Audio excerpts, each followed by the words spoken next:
It's the Devy Digest powered by League Winners. I'm Andy, and we're talking the 2024 NFL running back class. We cover all this and more after the intro.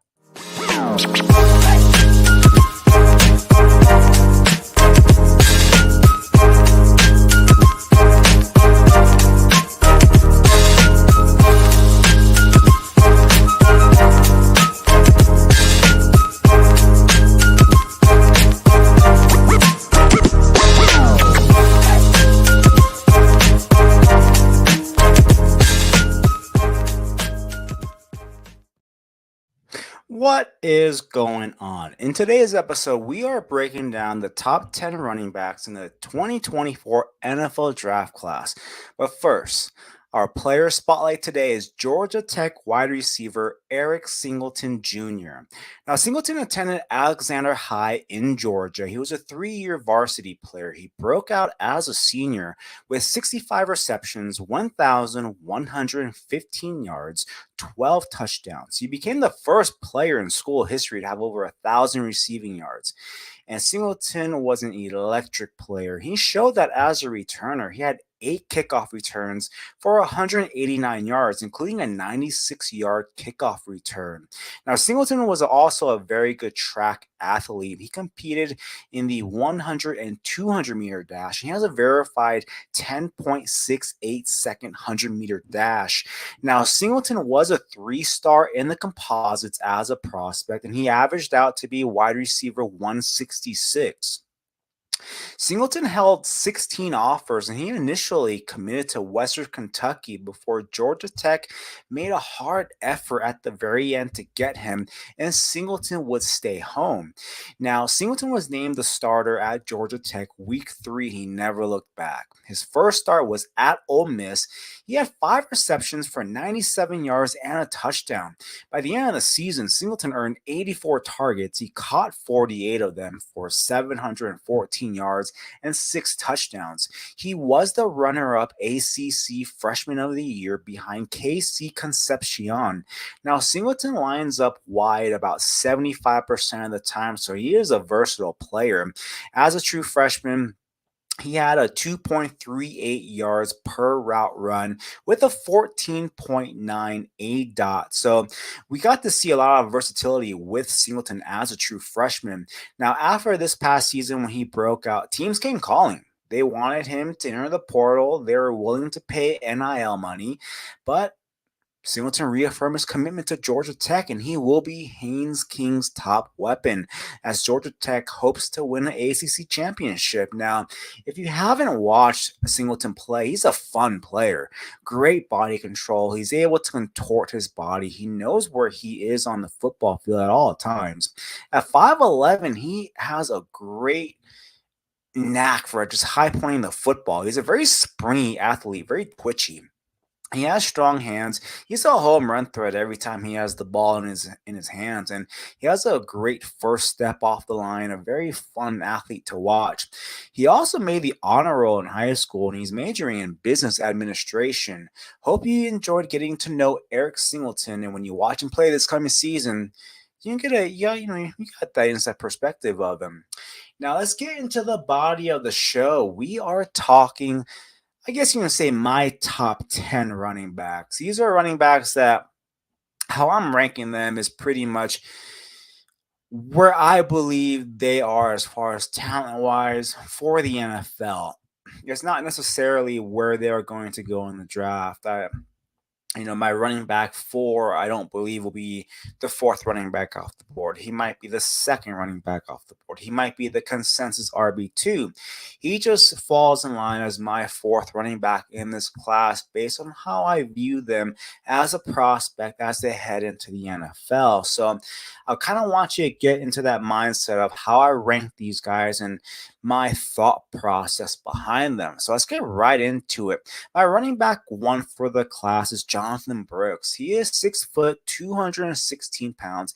He's someone that I've been hyping up since September. So if you watch any of the shows that I've been on, any of these podcasts that I've been on through last season to the off season, you know I've been a Jonathan Brooks kind of a guy. He's been my RB1 since September, and we are getting a discount with that torn ACL. Now, we got some good news that he's should be cleared by training camp time. So it's very likely that we might see him in the second half of the season, and that bodes well for him as a prospect. A lot of times where you have these guys that miss a lot of time or miss pretty much the entire first season, they kind of get behind the eight ball, and then they kind of struggle to get their footing into the NFL. But with the likelihood of Brooks being cleared by the time camp rolls around, he'll be able to get his feet wet, kind of get the feel of practice and everything. He should be on track to have a pretty good first year. Now, what I like about him is he has a quick acceleration, very good vision. He is a patient runner. He has a knack for finding these open holes before it develops. Very good lateral agility. He is a quick-footed runner with very good hands. I do like his receiving profile. He does profile as a true three-down back for me, and he is NFL ready with not a lot of tread on the tires. Now, like I said, with the torn ACL, a lot of these guys, the first year after the torn ACL, you kind of see how they are. And usually not until year 2 is when they come back to their normal selves. So he's still my RB1. And, the first year, you might not get the kind of production that you want. He has all the chance of being the first running back taken in the actual NFL draft. And in rookie drafts, he'll likely go maybe the end of the first round into the second round. So we'll just have to see how that unfolds. My running back 2 is Jalen Wright. He's 5'10", a half, 210 pounds. And if you ever watch any of these shows that I've done, you know the kind of back I like. 5'10", 210. So he fits that right to a T. In January, I said he was my sleeper of the NFL draft, and that article published the week before the Senior Bowl. So you can go to League Winners and you can check that article out, because I was the first guy on him before all these Dynasty FF accounts started to box score scout him. So what he does well, he is a home run threat. Very good lateral agility and quickness. He will make a defender miss with that quickness. Very good hands in the receiving game. This past season, it kind of rounded out his profile. Tennessee finally used him as a receiver. He's always had that back to his high school days. So it's one thing to know he has it, but it's another thing to actually show it in the afternoons. And we finally got that, and it really helped his profile. It just made that profile complete. Now, he does need to show more patience as an inside runner. There's a lot of times where he will be inside. There'll be a lot of spacing. He'll like to bounce his runs out, get into space, and kind of track home. And that's kind of the player he is. So he does need to kind of hone in that craft of working for those additional 2, 3, 4 hard-earned yards. He is an upright runner. He won't be an every down back. He might be that Tony Pollard type where 10 to 12 touches a game is that sweet spot, and anything more, you kind of get diminishing returns. Now, in practice, he has been clocked at the University of Tennessee at 23 miles per hour. And that speed was evident with his 40 time. He ran that 4.38. And so he's bumped up and he's risen a lot. So he isn't that sleeper anymore, but he is my RB2 of the class. I think at the end of the day, I think his traits will win out. He is, for me, the second best running back in this class. The third running back is Bucky Irving. He's 5'9", 192 pounds, and he has very good lateral quickness and agility. He's got that short area quickness that I like, and he gets downhill fast. He's not someone that's going to have a lot of wasted movement, a lot of, wasted side to side, kind of action where you're just waiting to lose yards. He is also a sure-handed runner. He will protect the football. He's not someone that is fumble prone, so I do like that about him as a runner.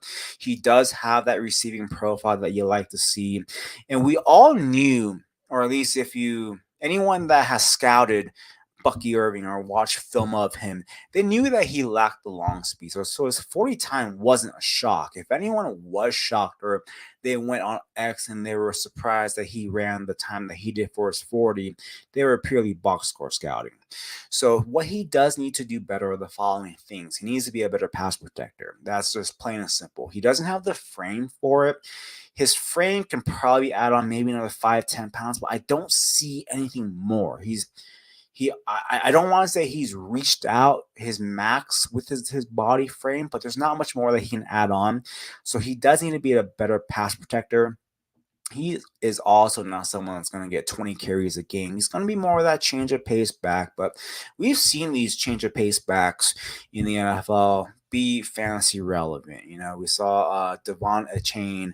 He is someone that was very effective on limited touches. So you don't have to be a bell cow to work at the next level. So if he gets 10 to 13, 10 to 15 touches a game, he'll be able to put up some numbers. The running back four for me is Trey Benson. He is 6', 216 pounds, good burst, good contact balance.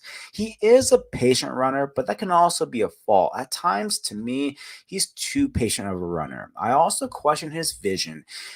There are times where there's a hole that's open and he simply doesn't see it, or he's too patient to see if the initial hole that he's waiting for his blocker to get, he will stay in that lane instead of kind of surveying the field to see what he can get. So he isn't that improvisational runner that some are. He's more orchestrated to me when I see him at the first jump. Once he gets through that line, he because he lacks the lateral movement, he has to kind of break tackles, and he has a lot of yards after contact because he is more of that straight line runner, and because he is patient, defenders will kind of get to him and he has to kind of break tackles and work harder for his yards.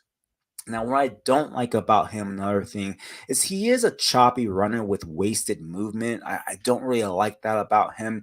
And he's someone that when you watch on film, yeah, he'll break away from defenders, but it feels more like he has that quick burst to get to the second level and he kind of glides home. That's just how I see it from the film.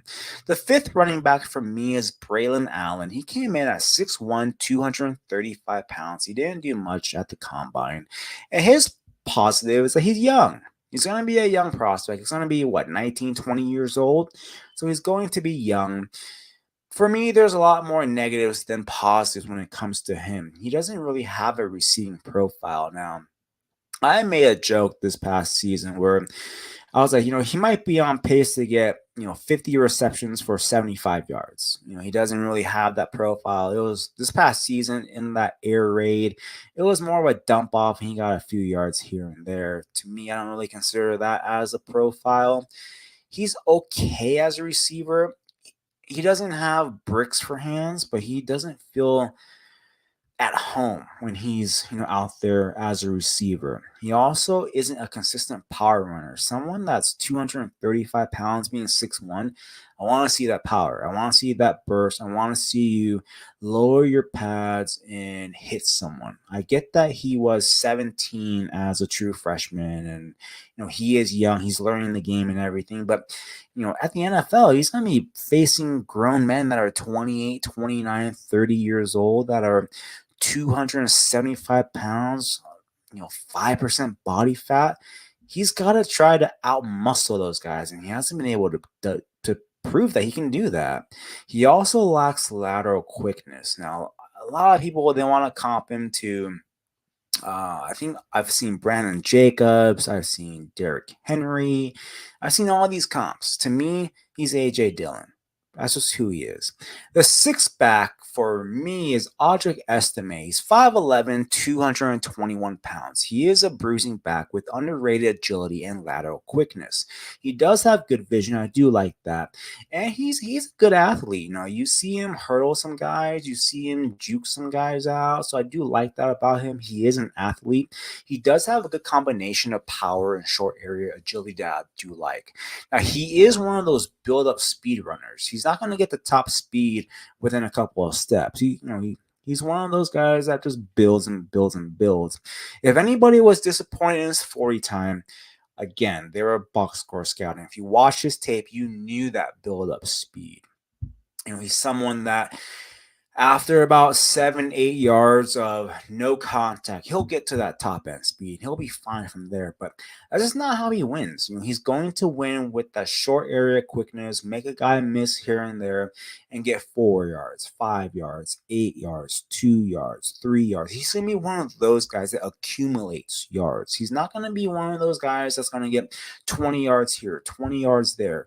So he's one of those, stat accumulators. So that's just who he is, and he can be a bell cow at the next level. He just needs to go to the right team, to the right system where they'll get him anywhere from 15 to 20 carries, possibly even more. But with today's run game and how the NFL views two running back systems, if he can get 15 carries, I'd be happy with that. The seventh running back for me is Marshawn Lloyd. He's 5'9", 220 pounds. He had a very efficient final season at USC. He's now a couple of years removed from that torn ACL, and he does really well in open field. He likes spacing. He likes to create on his own where there's not a lot of bodies around him.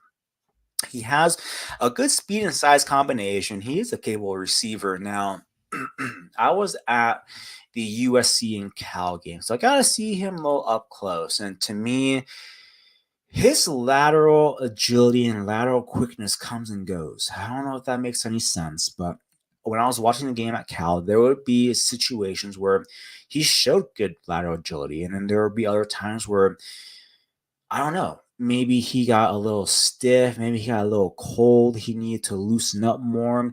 So I don't know if he is someone that is going to need extra attention to stay loose, stay warm, to be one of those kind of players where you have to kind of manage him at the next level. I don't know if that's going to be him, but that's what I saw at Cal when I was watching the game. He's someone that wants to get into open field. When he has defenders near him or he's asked to run between the tackles, he doesn't feel comfortable. He doesn't feel confident. He wants to bounce it out and get into clear spacing where he can create. And that's just, to me, what I see when I see Marshawn Lloyd. Now, he also has some ball security issues. His fumbling rate is one of the highest in this class. He also lacks consistent vision. At times, he'll miss holes that are wide open, and then sometimes he'll hit them. So it's just very inconsistent for me. And like I said earlier, he likes to balance everything out, and he prefers to operate in space. So he's my number 7 running back. My 8th running back is Blake Corum. He's 5'8", 205 pounds. He's a leader, a tough physical runner, a nose for the end zone, good anticipation, a thick lower half, good north-south runner. He is a good receiver, even though his profile doesn't suggest that he is. But when you watch him get those catches, he has very soft hands. So he's not someone that body catches. So I do like that about him. He also is a very good pass protector. He is someone that no matter his size, he will be willing to step up and take on a bull rushing linebacker, and he will stand him up. So I do love that about Blake Corum. Now, there is a lot of tread on the tire, and to me, he does have a chance to get into end of day 2, but for me, he's always been a day 3 guy. I think the sweet spot is early day 3. I think early day 3 is when you'll hear his name get called. If he does get the end of day 2 draft capital, as a Michigan fan, as you can see behind me, I will be very ecstatic for that. But my number 9 running back is Kamani Vidal, 5'8", 213 pounds. He's a patient runner who gets upfield with purpose, a thick lower half, good contact balance. He finds a way to get to the second level, and he's shown his workhorse role at Troy. Now, he tested very well. I don't think anyone really expected a 4.46 in the 40 time. So that is very good to know that he does have that speed in him, and he did test very well. Now, he comes from that smaller program. Before the combine, I probably would have said he's going to be probably end of day 3. Now, he's probably going to be early day 3 for me. I think you can see some expectations. We saw over the weekend someone, I forgot who it was, but someone comped him to a small school Josh Jacobs. And, that'll play. That'll play. Now, my number 10 running back is Ray Davis, 5'8", 211 pounds, another bowling ball. He's a patient runner, good vision, good hands. He is best as a one cut and go type of a runner. He does have lateral agility, but it kind of comes and goes with him. So with him, I think he's better than Chris Rodriguez from last year out of Kentucky. I also do think he's going to be a day 3 guy. Now, those are the top 10 backs for me. Honorable mention, I will say Blake Watson from Memphis. I think he should have been invited to the combine. He wasn't. I think he was snubbed. He is an honorable mention. We've seen these Memphis backs. They go to the NFL and they produce. And if Memphis, they put these guys into the NFL. They get them ready. They know what to do. Blake Watson, I think he's next in line. So he's that honorable mention. Now, we have reached the profile segment, and we've given you 10 Devy prospects, so I won't do a Devy Digest player of the day, but I will do a CFF player profile of the day, and that is UTSA wide receiver Devin McEwen. He is 6 foot, 185 pounds, and this past season as a true freshman, he was second on the team in receptions and earned playing time. 42 receptions, 546 yards, and 3 touchdowns. Now, the room does clear out. Josh Cephas, he's gone. Tyke Kellogg, he's gone. DeClorian Clark, he had a setback from his injury. He had to have surgery. And it was reported that he'll be expected back not until the late summer, early fall. So he might not be in game shape until maybe week 3, week 4, maybe even later. I mean, they bring in DJ Allen from TCU in the portal, and they bring in someone else from the portal, but McEwen showed he's a different type of recruit, and he has every chance to be the wide receiver 1 for UTSA. And like we've seen for these past couple of years, you want the wide receiver 1 in this offense, so you can get him very cheap. It's very likely that he is available in your CFF and your C2C leagues. And for those supplemental picks and those supplemental drafts, he's worth a shot, probably around, in C2C drafts, you're looking at a 15-rounder. I'd start looking at him probably around 6, around 5, around 6, depending on what you need, and if you're weak at the wide receiver position. In those CFF leagues, he might be an early pick. He might be end of round 1 type of a pick. He does have that kind of upside that you look for. So in those CFF leagues, he's probably going to go a lot higher in the C2C leagues. Now, the under the radar freshman player profile of the day is North Texas wide receiver Jaden Smith. He is 6 foot, 172 pounds. He's a 3-star in the composites, as high as wide receiver number 52 and as low as being unranked. He averages out to be wide receiver 146, and he's wide receiver 66 for me in this class. Now, he does have a pathway for playing time. North Texas loses a lot of production, and they aren't afraid to play young guys. What I do like about him is he high points the ball, good lateral movement, quick burst, good play strength, contact balance. He tracks the ball very well. And they gave him a lot of manufactured touches, so I do like to see that for a player that's coming in. It gives him extra outs to get on the field, to get production, to find a way for the coaching staff to trust. So I do like that. Now, if you've enjoyed this show, for my audio and video content, every Sunday and Wednesday, we do the Devy Digest Show Power Through League Winners. They air on Spotify and Apple every Monday and Thursday. On Mondays, I host the Future Phenoms with Nino Brown and S.C. Romero. They air on Spotify and Apple every Tuesday. On Tuesdays, I do Welcome to the Big House through the CFB Nation. They air on Spotify and Apple a couple of days later. For my written content, you can find them through League Winners. Every Monday, we do a Devy Digest player profile. And until the NFL draft, we are doing a 2024 prospect every week to get you ready for those rookie drafts. Every Friday, we do the Devy Digest Freshman Friday player profile. We are trying to get you ready for those C2C CFF, and Devy sub drafts this coming summer. Every Wednesday and Saturday, we do content on Utah, Utah State, and BYU football. We're trying to get you ready for spring camp that's going on and get you behind the scenes exclusive content. Now, we'll be back next time, but before we go, if you're watching on YouTube, hit that like button, comment, subscribe, and you can follow me at Andy_fam1 on X. And if you're listening on Spotify and Apple, give us a rate and review, and we'll see you next time on the Devy Digest.